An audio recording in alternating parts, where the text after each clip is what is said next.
I need new music. This is the JJO Discover New Music Podcast.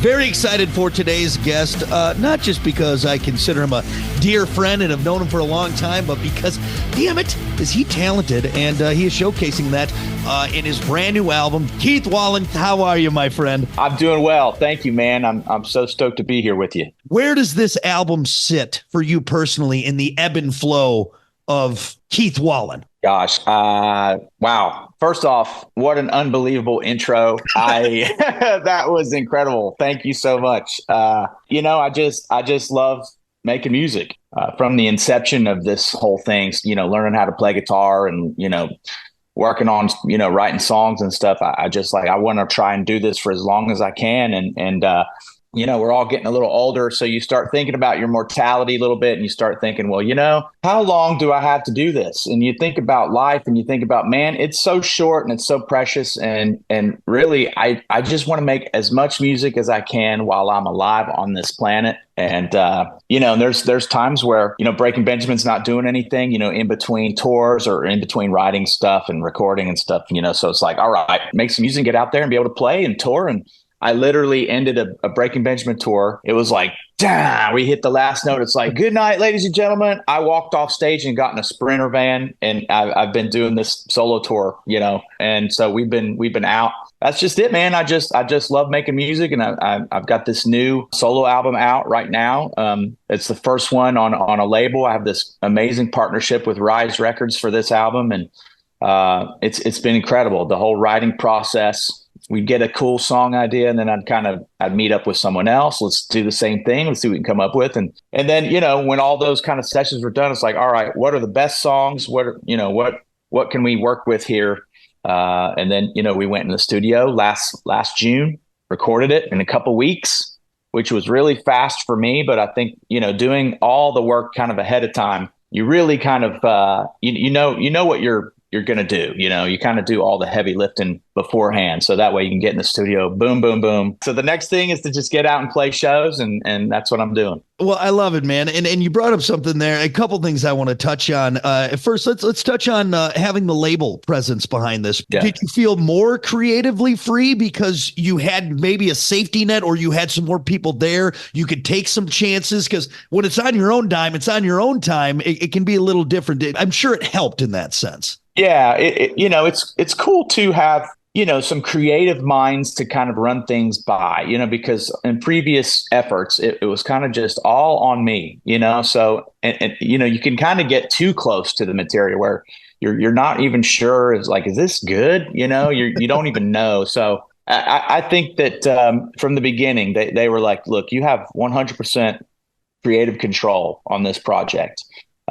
Which was very important and much appreciated. Yeah, it's just been incredible. Well, again, the latest album, Infinity Now, I got to see the fun video of you and your bandmates celebrating the official countdown to midnight. It's out. Yeah. Now. You were opening for Breaking Benjamin and then playing with Breaking Benjamin before now doing the solo stuff. So I'm sure by the end of the Breaking Benjamin show, you were just wiped out, having to do double duty on tour there with the guys. It's a little bit much. We're playing in an arena, so it's a great opportunity to get in front of people. And that's the name of the game right now, is letting people know that I exist. As much stage time as you're getting, I'd be damned if by the end of this, everyone's going to know who you are. We're going to make sure everyone has they're going to know your astrological sign, your blood type. We're going to get in deep on Keith. Everyone's going to know everything. You almost said address. I'm like, I hope they don't know my address. Social security number. We'll get everything out there. We'll go big.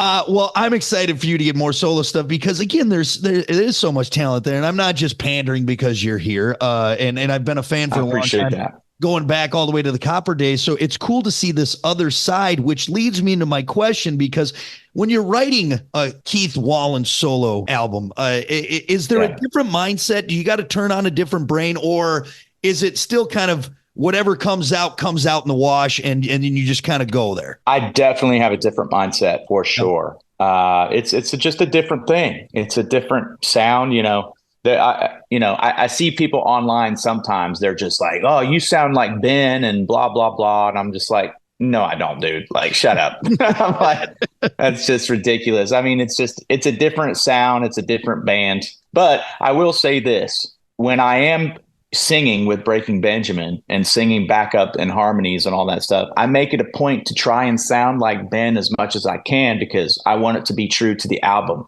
and I want it to sound, because Ben's singing all the album harmonies. So that's my goal, is to kind of blend in and really sound like Ben for the albums. Right. But for my stuff, I mean, all bets are off. I'm whatever I have right here, it's me, and it's coming out that way. So. And then the writing process too. Have you ever found yourself like maybe writing down some lyrics or playing a chord progression, and you're like, oh, that might be a good one for the band, or that sounds a little like this, or do you kind of shut it off to on the musical side of it on your own end? How does that work? Yeah, no, that's an easy question to answer. Basically, all the coolest ideas I just keep for myself. No, it's for me, it's funny. One for you, two for me. Yeah.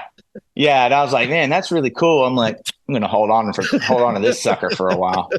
But it's funny. The first time I did play opening for Ben, and it was kind of one of his first times kind of hearing some of my songs. And I had a song called Dream Away. And I play the show. I end with Dream Away, and he comes up to me after the show, and he's just like, man, Dream Away, what the hell, man? What the hell? And I'm like, what? He's like, that's a good song. And I'm like, well, thanks. Thanks for the compliment. He's said before, he's just like, look, if the better your solo stuff does, the better it is for everybody. It's like, it just helps everybody with promotion and everything. So he gets it, Lots of people I don't think would be as, understanding of that. So it's really awesome.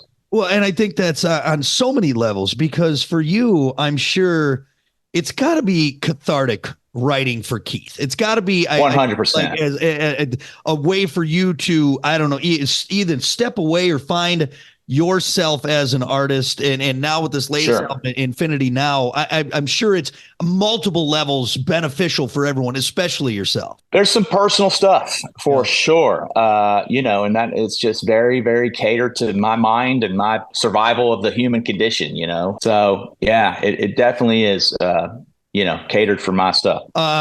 Speaking of you and getting in on a more personal level with solo stuff, do you have a favorite track on the album? Is there one that really just gets you every time? Is there one that really stands out to you?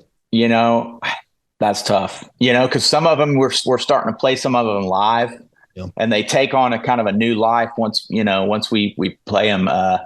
Man, I'd say right now my favorite is a song called Nemesis.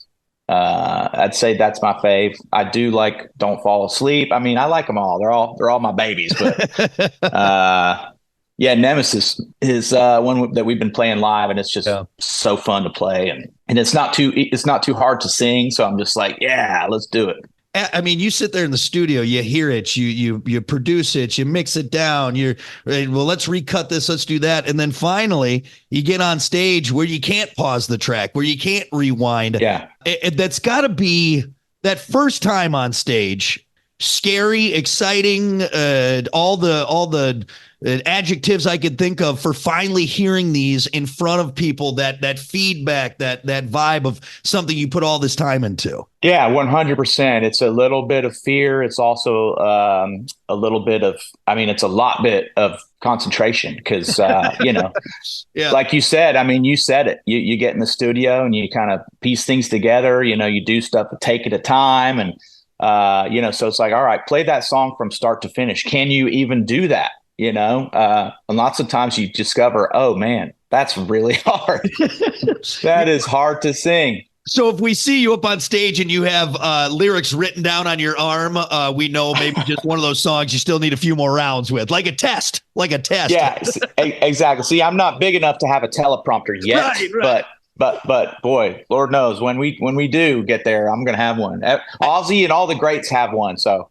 Hey, Brian Johnson, every time. It doesn't matter. You know what? Yeah, man. You can do it. It's fine. There's a lot of work. Dude, And it's just something less to think about. You can think about, all the other stuff. So not tripping on the cord, falling off the stage, all that stuff. I like it. Exactly.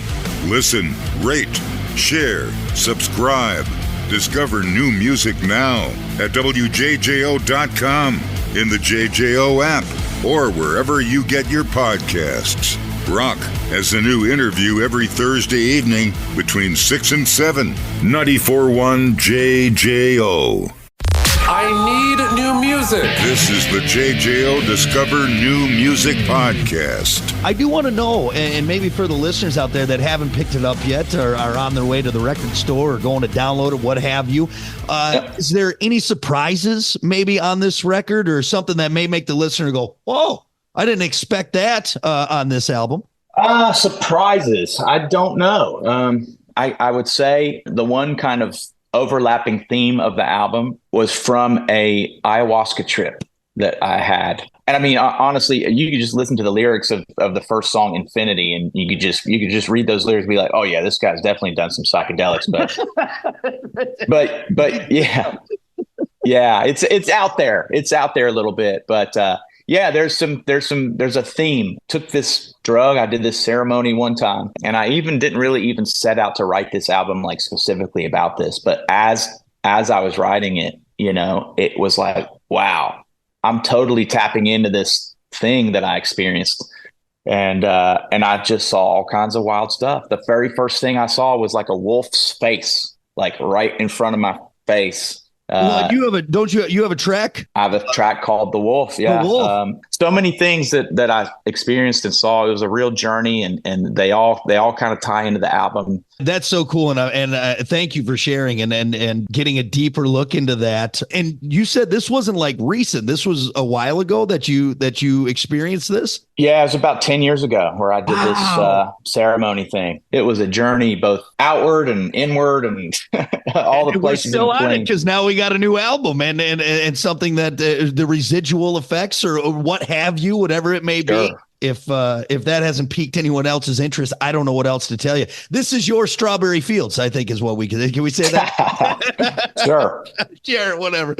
Well, very exciting stuff. Infinity now officially out. Keith Wallen, very exciting. Go get it. Download it, buy it, whatever you got to do. And then you're out on the road for a while. Any slowing down anytime soon, or you're just go for now? Yeah, I'm out for a few more weeks. I've got a few shows. We're playing the festivals with Breaking Ben, and then I'm opening for myself for a few shows with Breaking Ben. And then I got a little bit of time off, and then I have another solo tour in July. Then a little bit of time off, and then a 2-month tour with Breaking Benjamin and Stained, and we're going. Let's go. Let's do it. Well, it keeps you young. It keeps you young. That's good. I love it. And I'm so happy for you, man. It's always great catching up and exciting to have the new album out now from you. And can't wait to hear more. Now that the important stuff is, of course, now that the important stuff is out of the way, let's have a little fun. Let's do rapid fire, and I'll let you enjoy your house that you're in for less than 24 hours. All right. You actually get to sit on your couch and relax for a bit. All right. No wrong answers. You just go with your gut, and we'll go. All right. We'll see where we end up on this. Starting mashed potatoes or baked potato? Baked potato. Do you like it fully loaded, or is it like just butter? Fully loaded. Attaboy. Attaboy. Would you rather be 4'5" or 7'7"? That's a tough one. You know what? I'm going to go 7'7" because I've been just, my height, which is not very tall my whole life. So I'm ready to, let's go NBA. Let's do this. You be dunking by the weekend. I love it. I love it. Yeah. The same way. Cause I'm squirrely size. You know what I mean? I can get into tight spaces and everything. So maybe it'd be fun to be. Exactly. Fun. I've been fun size my whole life. Let's flip the script, baby. I'm up here now. Batman or Superman? I'm going to say Batman. Disco or techno? Disco. Do you have a favorite disco band? Oh, I've got to go Bee Gees. Oh, they are so good. I mean, they're so good. Soaked jeans or damp socks? Damp socks. Would you rather see Bigfoot or the Loch Ness Monster? Bigfoot, 1,000%. Actually, now I need to ask because you're a West Virginia boy. You're out in the hills. You're out in you're with the hill people there. Have you ever had what you thought was maybe a Bigfoot experience? Have you ever been close out there in the West Virginia hills? No. All right. Last one. Would you rather fight one horse-sized duck or 100 duck-sized horses? Boy, these are good. Thanks, buddy. One horse-sized duck. I would take I would probably take the 100 duck-sized horses. What kind of tactic would you take? Attack plan would you have against the 100 duck-sized horses? I would go the charge into battle method. I would run straight through them, then I would turn around, run straight through them again, and I would just keep going until there were just nothing left. Hey, I like it. I know I've watched too many Gladiator, Braveheart movies. I'm like, just go for it. Just go for it. Yeah, man. Yeah, I like it. That 300. You're very. What's a King Leonidas of you? That's good. That's very good. There we go. Thank you for humoring me. More importantly, Keith, thank you for talking new music. Again, the brand new album Infinity Now is out now. Go get it, and just all the best and success to you, my friend. It's so great seeing you. Man, thank you so much. Thank you guys for all the support. Spending my song Headspace Holiday, and man, I can't wait to come back sometime soon. And yeah, man, let's kick it. Listen, rate, share, subscribe. Discover new music now at WJJO.com, in the JJO app, or wherever you get your podcasts. Rock has a new interview every Thursday evening between 6 and 7. 94.1 JJO.